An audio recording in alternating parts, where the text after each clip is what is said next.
Olá pessoal, sejam bem-vindos. Aqui quem fala é Daniel e nesta aula iremos falar sobre materiais aqui no Blender. Primeira coisa, eu tenho que falar que a cena está configurada aqui com Ambient Occlusion. Eu dei uma suavizada também aqui nas configurações de sombra da lâmpada. São as mesmas configurações da aula anterior. A única diferença é que o Horizon Color, que é a cor do horizonte, está preta. Primeira coisa para se configurar um material aqui no Blender, você tem que selecionar o objeto que você deseja configurar. Em seguida, vir neste botão, que é o botão de materiais. Você vai encontrar este painel com o botão escrito New. Significa que não tem nenhum material aplicado aqui no objeto. Clicando em New, vai aparecer uma série de opções para você configurar. E se você selecionar, por exemplo, o plano, perceba que o painel não tem nada. Por quê? Porque você não adicionou nenhum tipo de material no chão. Mas aqui no nosso macaco ele já tem. Vamos lá. Aqui nós temos o nome do nosso material.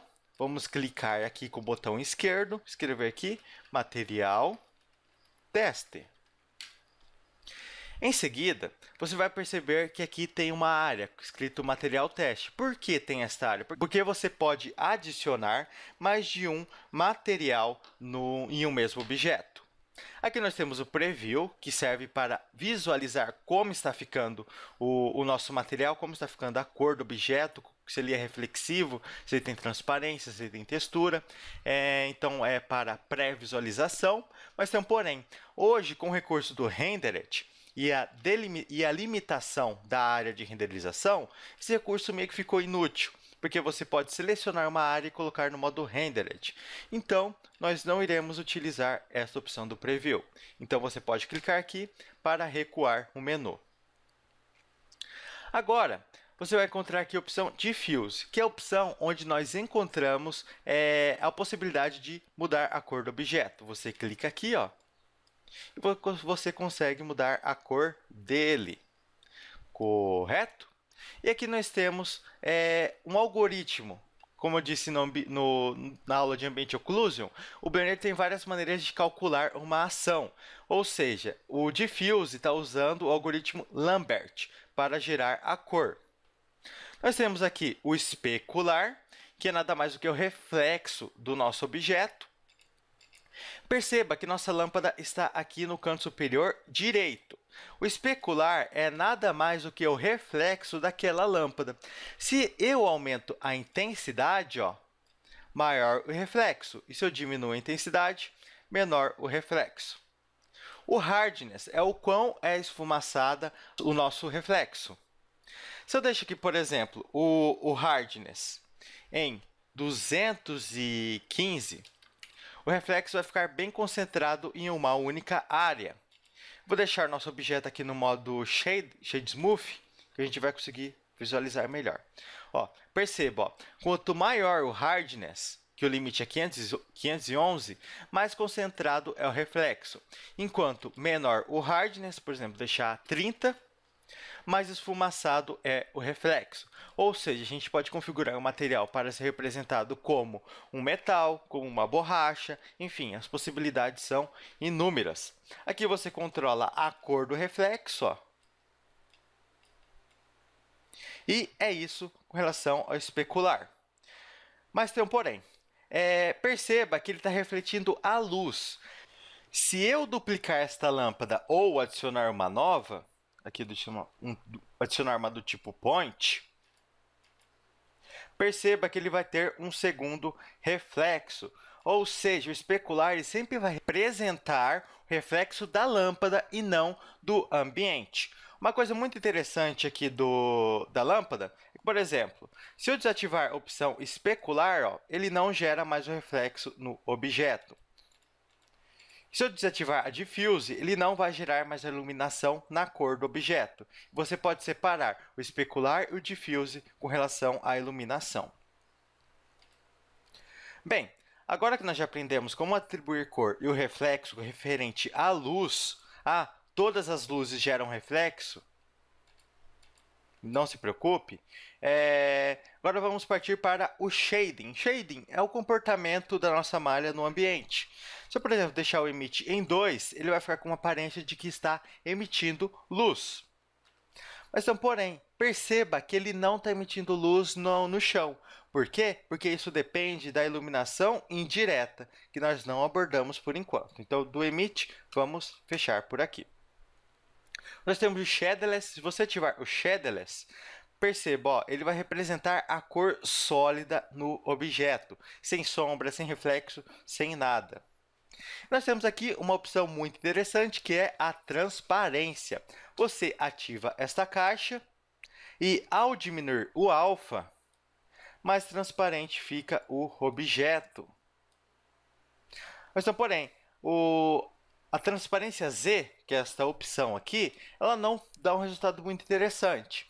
Agora, o Ray Trace, que é mais pesado, gera um resultado muito mais interessante. Vou deixar o alfa em 0. Legal. Só que, porém, ficou todo bugado, com aparência bem ruim a nossa malha. Então, você vem e aumenta o def. Quanto maior o def, mais cálculo tem a transparência, maior a qualidade, mas tem o porém, maior o tempo de renderização, ou seja, a sua imagem vai ficar mais pesada. Vamos deixar em 7. Pronto, tem nenhum problema. E vamos aumentar o IOR. O que é o IOR? É a distorção da luz no nosso objeto.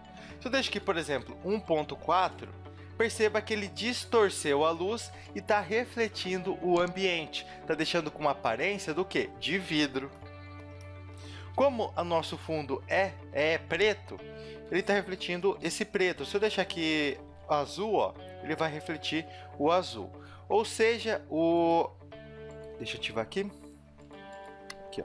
Ou seja, quanto maior IOR, maior a aparência de vidro, falando de uma maneira bem simples, ou seja, maior distorção de luz, e quanto menor, menos distorção. Correto?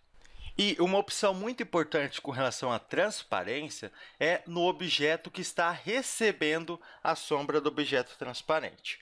Por exemplo, se eu seleciono o meu plano, aqui, ó, ele não tem nenhum material aplicado. Então, eu clico em New, coloco aqui chão.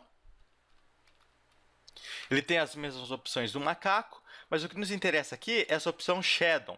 Se você colocar Receive Transparente, receber transparência, a nossa sombra será mais ou menos transparente, quer dizer, mais ou menos intensa, de acordo com o alfa aqui do nosso objeto. Agora, vamos desativar a transparência e trabalhar com o Mirror. O Mirror é o espelho, é o quanto o objeto reflete o ambiente. Quanto maior essa opção, ó, mais ele reflete o ambiente em torno. E aqui é a cor do nosso reflexo. E aqui, quanto maior o def, maior a qualidade do nosso reflexo. E aqui uma opção muito interessante é o gloss. Quanto menor o valor de gloss, mais esfumaçado fica o nosso reflexo. Ó. Perceba, ó. Mas tem o porém, fica muito mais pesado a nossa renderização. Da mesma maneira que o def deixa pesado, o gloss também deixa pesado.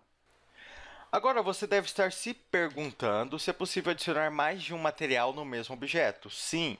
Está vendo esses slots aqui? Se você clicar no mais, perceba que vai adicionar um novo slot. Se você clicar no primeiro, está o material configurado. Se você clicar no segundo, não tem nada configurado ainda. Então, você clica em New, vou colocar aqui, ó, teste 2, e mudar de fuse para azul. Mas perceba que não mudou cor nenhuma, porque você tem que atribuir esse material ao objeto. Se eu venho aqui no modo de edição, seleciono alguns polígonos, vai aparecer o botão Assign. Você seleciona o material e clica em Assign. Agora, veja só, o material está aplicado apenas naqueles polígonos.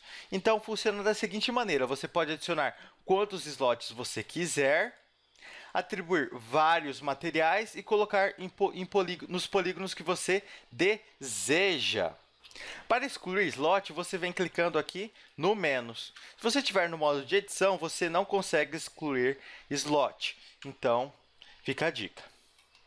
Uma coisa muito interessante também, que eu vou utilizar como exemplo aqui o nosso chão, é a possibilidade de utilizar materiais já existentes. Ao clicar aqui no botão do lado esquerdo do nome, você vai encontrar uma lista. Perceba que o material teste 2 e o material underline teste está aqui. Ao clicar, você ativa o material aqui no slot. E se eu mudar a cor aqui, ó, por exemplo, ó, perceba que ele está mudando do slot desse objeto também. Por quê? Você vai perceber que tem um 2 do lado do nome. Significa que este mesmo material está aplicado em dois objetos. Se você quiser que eles atuem de maneira independente, não linkada da maneira que está acontecendo aqui, você clica aqui no 2, que ele agora se tornou um objeto independente. Perceba que o nome também mudou. Agora, se eu trocar aqui a cor, ó, ele muda, mas não muda do objeto linkado, porque agora eles são independentes. Bem, pessoal, até a próxima aula!